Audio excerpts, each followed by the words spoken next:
Yo, bro. Meron akong gusto na kwento. Nainang kulit kasi ng isang gabi, man. Damn, man. Fuck. Ito kasi yun.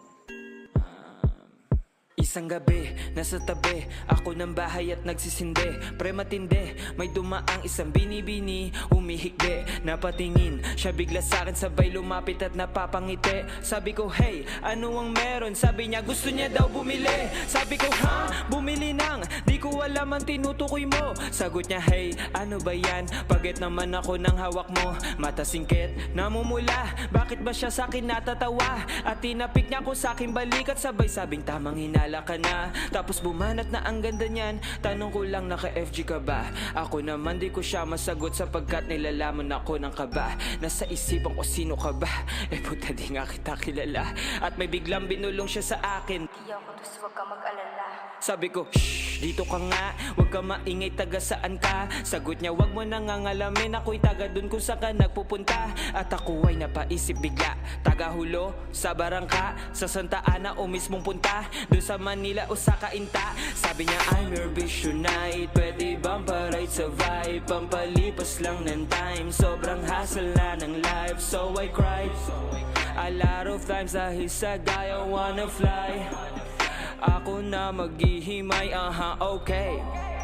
Plays all day but I can't switch lane. Kinain niya ako like buffet. Nilamutak parang clay. Di na din siya nagpa-pay. Wanna play, fuck me all day. Pero di ko alam ang name. Siguro eto kanyang game. At napastop ako sa pagbayo nang may kumakatok na sa aking pinto.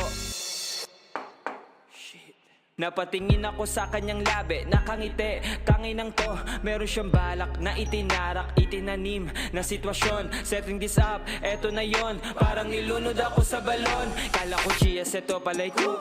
Open ang door at meron ng silu. Pagbukas ko ako ay napalo. Sa kanyang eyes na sobrang matilo. Napatayo siya galing sa aking bed. Sabay hinimas niya ang aking head. Tanong sa kanya ng popo, ano? Meron bang stash? Madami bang bread? Napatingin din siya sa aking brief. Habang binigas niya negative chief. Binulungan niya ako ng saglit. Sa susunod, huwag ka na makulit. Don't trust bitch, eto ay speech. I love your dick, ayaw kitang snitch. Sabi ko, wow, solid na hoe. Iniwan niya kanyang bra bago mag-go. At yun, lumabas siya ng pinto habang tinatali ang kanyang buhok. Hinawakan siya sa braso ng silup at pinosas ang kanyang kamay. Bigla siyang sinakay sa sasakyan. Yung pangalan nun, taga saan siya? Solid na na.